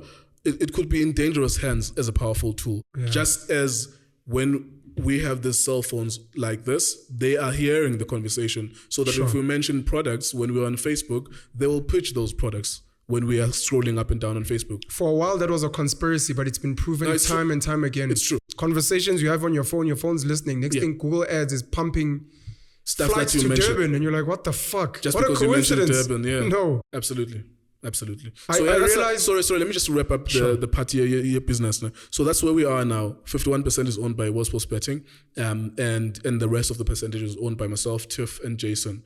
Nkululeko Culture is now another outlet for me that I own alone, where I'm like, okay, let me see how far I can take this one, because I'm a creative person. I don't want us to speak about it because of time. I want us to raise it next time so we can unpack it fully. No stress. But thank you so much, bro. You're still enjoying the work you're doing? At iDiskiTV in particular? I'm frustrated with iDiskiTV, not is it feeling more corporate? Or is the work feeling more 9 to 5? Yeah, there's a bit of obligation, but I think if I was covering the English Premier League, if I was in England covering the English Premier League, I think I would be more stimulated. I am getting a little bit tired of Sundowns winning the league over and over again. Okay. And it's like, shit, I already know how the movie is going to end. And it's been the same way in the last 5 years. I hear you. As a creative, it's like, this thing is sucking the life out of me, But my analysts, it's like, to them, it hasn't happened. They just go there, say they are excited as the same. I already see it in 5 months' time that I will say, congratulations to Mamelodi Sundowns. They have won the DStv Premiership for the 6th time in a row. Yeah, but it's like, bruh, like, how many times can you say that without getting bored? But it's not rigorous work. We do 2 hours worth of work really per match. Like, the match is like 90 minutes and we shoot the videos 10 minutes, and that's it. It's not rigorous. But I think part of me is getting bored with it because of that. You are a curious mind that seems to constantly be looking for adventure. Yeah. So it only holds from the story you've already been telling us that once you feel like you've milked something or gotten it to a certain level, you probably would want to move on to something more challenging and stimulating. I think it's just who you are as a mind and as a person. Yeah, that's why even with the current stuff that we'll talk about it whenever we have another time to chop it up, even with Nkululeko Culture, if I ever get to a point where we're talking about stuff and it feels stale, it will bore the shit out of me and it will depress me. But of course, the onus is on me to make it more creative. How do I make it more creative? I think with iDiskiTV, I'm going to have someone else. As soon as I have the money, because now I'm using my money to pay people at Nkululeko Culture and I don't have a lot of money per month. As soon as I make sponsorship money or I make some money from somewhere, I'm going to take that money and I'm going to hire someone. And I'm not going to put it on the bill your company. I don't want iDiskiTV is paying me a salary. Yeah. Right. I want to pay someone from my own pocket to do some matches. And then I come in maybe once or twice a week. If there's 3 matches in a week, I come once and then they present for twice, like 2 times a week, something like that. You said iDiskiTV pays you a salary. Yeah. But then you also earn dividends? Yes, as a shareholder. Yeah. As a shareholder, of course. And solid. I look forward to that. Like in the next 2 years, I look forward. That's like, if you ever see me start something else, just know that I got a couple. The dividends are out. Yeah. If you ever see me do something else, or if you ever see a new face, or if you ever see on Nkululeko Culture, like the next thing for me is persuade guys like Slick Talk and Big Xhosa to work for me at Nkululeko Culture and do like a podcast once a week or something like that, and I have to pay them. Yeah. Design shows specifically for them. If you see that, just know that I got money from someone. Oh snap! I will only do that when I will never have people around me if I can't pay them. How's your relationship with your mom now? How does she feel about your success? I think she's lost. She doesn't know anything. Like she's not. I was speaking to the journalist at Sowetan as she was doing an article on me. And I was like, good luck finding my mother, because she was looking for a number. Jeez. Because we don't speak, not because we're upset with one another. She lives in my house. I gave her my house. But she has her own life, man. Like, it's like, I hear you. If you drink every day, like, I can't really be there. Like, I will help out whenever there's an emergency, and I do that. But I don't know, like, I said to her, call my sister, because I buy my mother a phone and then she loses it because she drinks. So I'm not like intimately involved in her day-to-day activities. But to answer your question, I don't know if she's ever seen this stuff, all of it. iDiskiTV. She doesn't know what you do for a living. She just knows. Yeah, exactly. Jeez. Exactly. I think she just knows that. Are you proud of yourself? Are you looking forward to building other things, 10x what you've already achieved? You know this from me, that there's a limit to how much I want. And I want to be successful, but I want to be successful so that I can get out of this. I don't enjoy being in cities. I want to be a farmer. You're buying your way into freedom. Yes. So everything I'm doing now is to get me an amount of money that I can be a farmer and be like, cool, I'm done. I don't have to work anymore. I don't want to be in Cape Town or Johannesburg, or any place. I just want to be very in deep rural areas. Off grid. Yeah, exactly. Off the grid, and using solar energy, borehole water, eating my own animals and stuff like that. That's what I want to do. Just in closing, Kanye West, off grid farm. Just in closing, just your view on podcasting in South Africa, what's happening with YouTube, what's happening with some of the names that you mentioned. Do you think people are doing it right? Do you think there's contamination from mainstream media? Where should the mindset be of current podcasters and kids that are looking to get into the game? Yeah, that's a very good question. Thank you for that. I think there is, to an extent, we are assimilating to traditional media to a sense. When Sbu had to apologize to Trevor Manuel, I thought that was not the way to go, because he is our leader in a sense that symbolically he's our leader. He's already successful. He's made money from music. He's a hustler and a rebel. He's been a rebel throughout his career. Absolutely. And more fire, Metro FM awards, he gets fired from Metro FM. So I didn't like that. I didn't like the fact that he apologized and people had a go at him, and then the comment section was blocked at some point, maybe after 4 or 5 hours. I was observing that. And I thought it was a bad move. I get it from a business perspective that perhaps that's a brand. You wanted to do that and it did that. But I thought maybe we are lucky that we live in a country that doesn't pay attention to stuff like that, only you and I and a few other people would have noticed that happened. Maybe we're lucky because in a different country, if Joe Rogan does that, for example, he will be held to that for a very long time. People will remind him of that. I don't think that a lot of people would remind Sbu of that because maybe some of them didn't pay attention to it.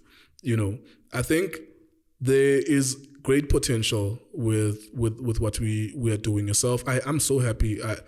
I watched the panel show, the first episode. Are we groupie? And yeah. I'm kidding. Yeah. I'm a groupie, bro. I'm a proud groupie. And I saw Mandisa Mashego, I saw Kulufelo Maponya. I think I saw another one as well. My brother, Penson Mlocho and Tlantlala. Yes, Penson. Yes, thank you. Penson, yeah. I enjoyed Penson as well. I think you guys are doing a great job and I'm stimulated by that. I'm stimulated. I don't think that there is a need for anyone to feel as though we are stepping on each other's toes. If you understand why your thing is successful, you don't have to feel threatened by the next person. YouTube algorithms are very curious. They work in their own way. For you to have 100,000 views on one episode, it's because YouTube showed your content to 1 million people. Not 1 million people, but 1 million times to maybe to 500,000 people, 1 million times, at least twice to one person, right? So if you know that, you must know that one podcaster is not going to take away your audience because those algorithms have a set behavior. They know that every time this channel uploads, once the channel starts to become successful, my content standard is served to 100,000 people. Sometimes 10% people watch, which means I get 10,000 views. Sure. Sometimes 8% people watch, which means I get 8,000 views. Now, with those 8,000 people that watch, the longer that they watch, the more those services, those engagements, what do they call it? It's placement. They call it something there on YouTube, on YouTube Analytics. They have a name for it. It will show you that this has been served to X amount of people. The small number of people you have are watching and are engaging and are commenting on the content, the more that rises to more people being served to. So for as long as we know that, we will never be threatened by Penuel doing his own channel. Saul, I spoke to him and I said to him... Saul Penduga, yes, thank you. I said to him, you are not going to do a podcast and chill for the rest of your life. And he agreed. In the next 10 years, in the next 5 years, and he said he's going to do something on his own. When he does that, the last thing we need is South Africa feeling that he's moving away from MacG or whatever the case is. What happened with KFM? Yeah, exactly, and people panicking from that. We need as many of these people to do this, and I'm happy with what Nota is doing. For all the negative bullshit that Nota does on social media and the provocation, the fact that it goes on every platform, he helps each platform get at least 500 people subscribed. Each platform. If you were to look at how many people were subscribing as a result of him doing these videos, he helps each platform. He's putting people on in a way that people don't quite understand. Yeah. Absolutely. He's literally putting people on. Absolutely. Despite what you think of what he says, I talk to him and we're good. And sometimes like, shit, I would not do what you're doing now. Why are you saying this? Why are you saying that? But you can't control that, man. You have to engage him at a level where you understand his madness. And I think that he's an evil genius. Like, he's dope. You know what I'm saying? And what he's doing is incredible for all of these platforms. We need Saul and MacG and Sbu and yourself and myself and David Mashabela. All of these guys, we need them. David Mashabela must go to all of these platforms. Yeah. All of them. In the same spirit that other people, musicians, prisoners are going to his platform, my platform, your platform, Nabo, now, and you've done incredibly in that as well. You've come to my platform, you've come to other people's platform, MacG, all of us, we must go to each other's platforms. What we are doing is building an industry, and an industry doesn't need to be a duopoly or a monopoly. Because people watching your channel doesn't take away from them potentially watching someone else's channel. In fact, every person... Especially because you can go back and watch. It's not playing at the same time, and if you miss it, it's gone. Absolutely. And we release one thing per week. Some of us release 2 things per week. Yeah. So you literally have 24 hours times 5 or times 7 to watch stuff. You have a lot of hours to work around with. So we don't have to be threatened by each other. We are going to create a system where radio is redundant. There's no need for it. So whatever. You're trying to kill radio. I'm not trying. I love radio actually. Sure. But I see where this thing is going. There's no point of being in love. Like there's no point of being sentimental. I love radio. I have dreams of competing with Mhlobo in it, but I see like that's going to cost me a lot of effort and money. Yeah. I think where we are going now is very interesting because you are on 10,000 subscribers now. You are going to be on 50,000 subscribers in 6 months and 100,000 subscribers in 12 months based on you shooting the same rates now and getting the same number of views now, and it will only just go up and up. In January, Feb, I will be close to 100,000 Nkululeko Culture. In 2 years from that point, I will be like at 400,000 because it keeps on going higher and higher. And the more subscribers you have, the more impressions. Yeah, it's called impressions. The more impressions YouTube serves on different kinds of people. Therefore, by the time that we get there, all of us will have sufficient power, as much power as a radio station. You, as Penuel The Black Pen, Penuel Show, Virtual Nkuku, will amass hundreds of thousands of people paying attention to you from all over the world, because some people come from Botswana, from Lesotho. You can see on the analytics how many people. And even on the comments, a lot of my people engage. There you go. Yeah. You see, so you will have as much power as a radio station, but window day one, you are one man with your team. But generally, you are the face and the leader of this production. And the power that we have that is as big as radio stations, we've already seen with MacG, MacGyver. We've already seen how much people stand in front of him whenever he's being attacked. Jeez. Whether that's a good or a bad thing. Because you need negative feedback sometimes from the actions, and you need positive feedback as well. And I think the fans would learn a lot from not protecting all the time when they can see something wrong happened. Yeah. And I think that even us as creators we will be greatly assisted by us being shown in this instance. I don't mean that holistically you are a negative person. So I think it's an interesting space that we're going to. We need people like Nota to go and source funding. We need any resource to go and source funding and put a price on podcasting. iDiskiTV did 80 rands per 1,000 views, right? So that looks cheap, but when you're pushing 3 million views per month, that's 300,000 rands. Crazy. Per month, right? 300,000 rands per month. But we need to have a standard, an industry standard, maybe 120 rands per 1,000 views, so that even someone who gets like only 80,000 views per month, they can get something that keeps them going, keeps the lights on and stuff like that. This is where our industry is going. This is why Advocate therefore comes to my platform during the trial, and he says things there that are influencing where the scales will tilt. And there's shockwaves. Mhlobo covers it, Times Live, News 24 from that conversation. The same thing, John Steenhuisen happens, and Julius Malema on MacG, and the same thing that happens when you speak to Gayton McKenzie. There's things that come from that conversation. So we are influential. We need to understand our power as well. We need to be humble within ourselves to be able to work with each other, so that we know that we don't need a beef.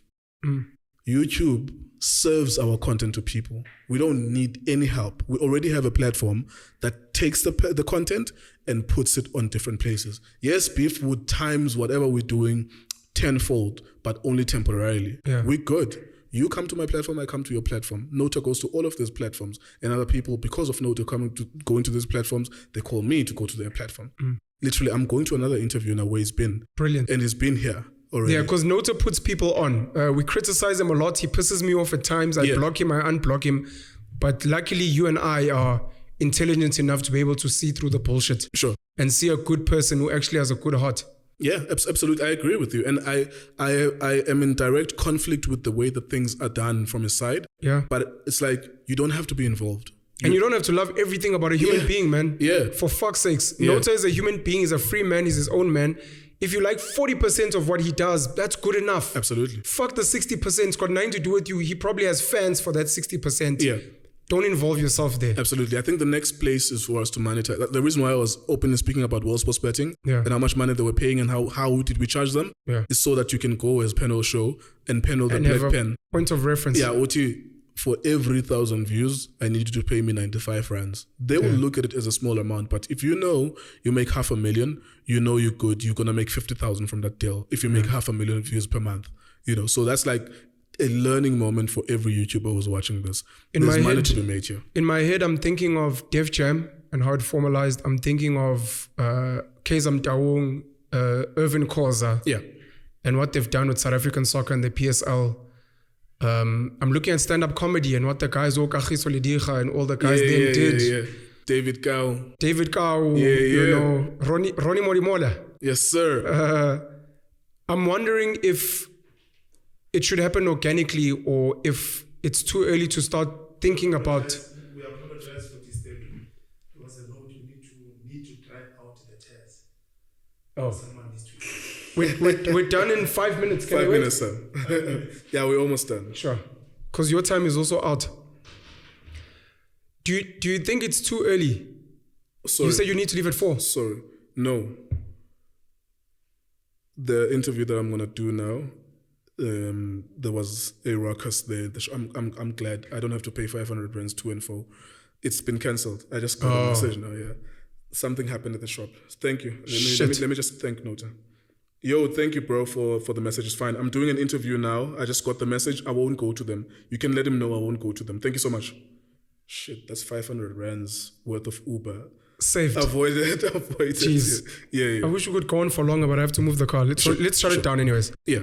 Do you think it's too early to be thinking of formalizing podcasts, having like a super league, some of the names you mentioned?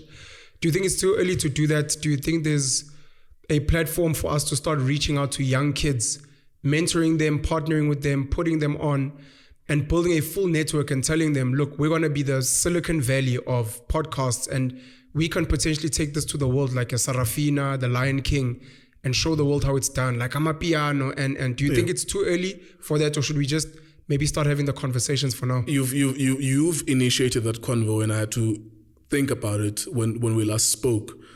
I don't know. Centralizing power has its ups and downs, negatives. A lot of downs. Yeah, where we are in the world currently. Absolutely. And I said to you when we spoke about this last time that there's always a potential. You are a strong character, Penuel.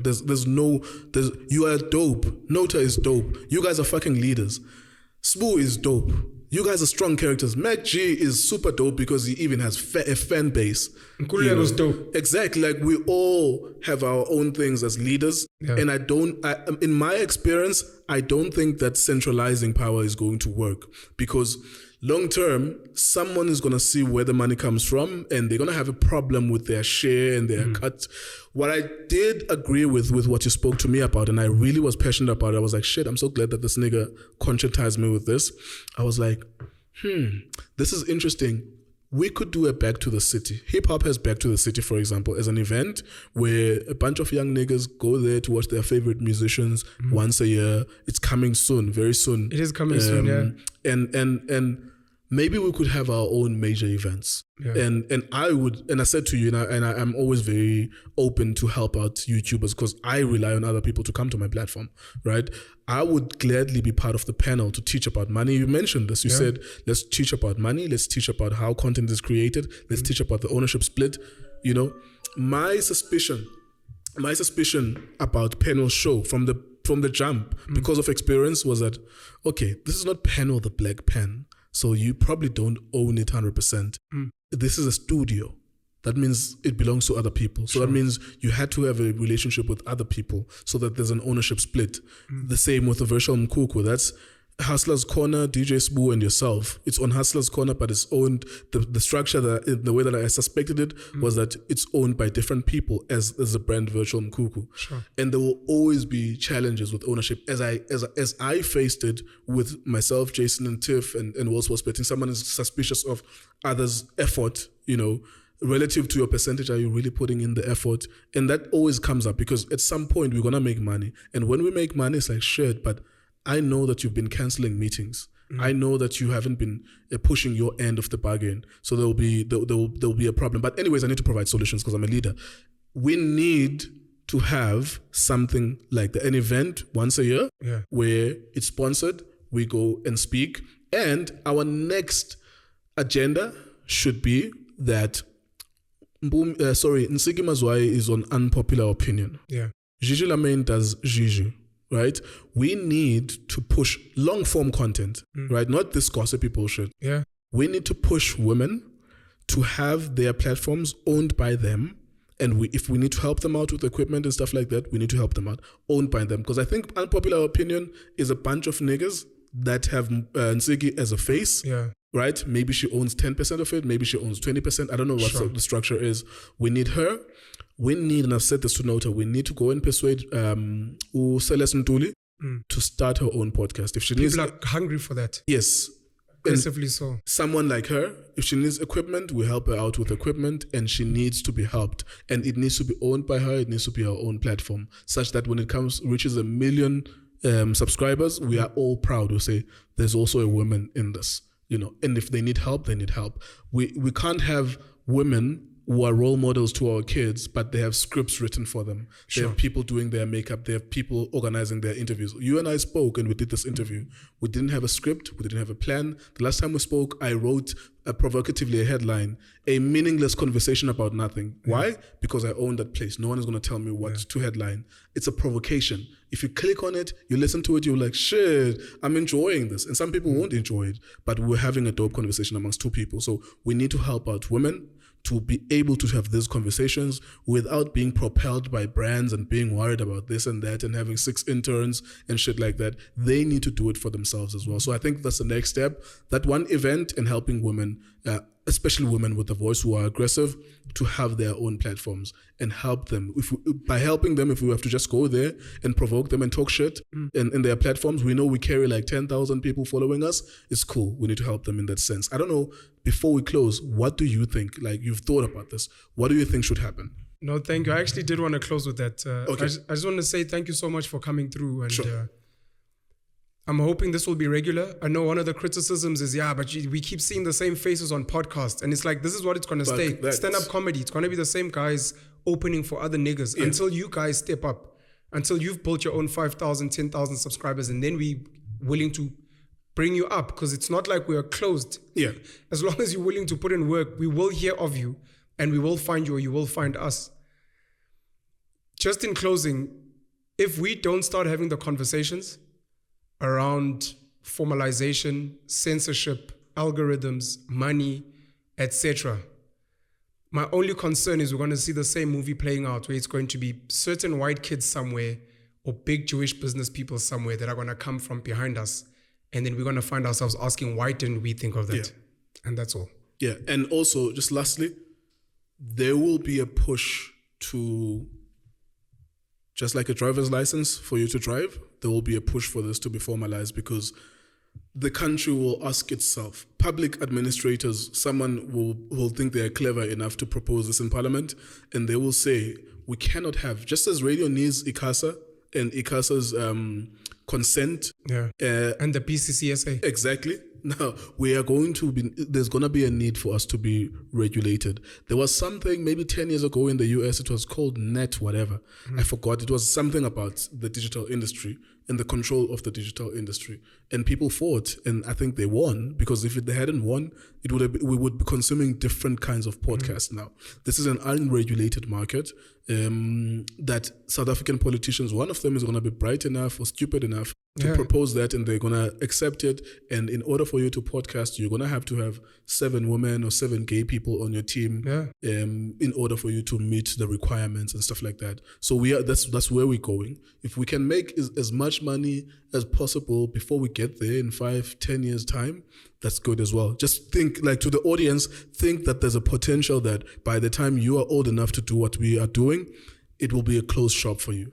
Just like if we don't fight for free Wi-Fi, and if we don't fight to protect the space, vultures with experience, legacy experience, are going to come eat us. And that's all I'm saying, that we need to start at least having the conversation. Unabantwana by 6.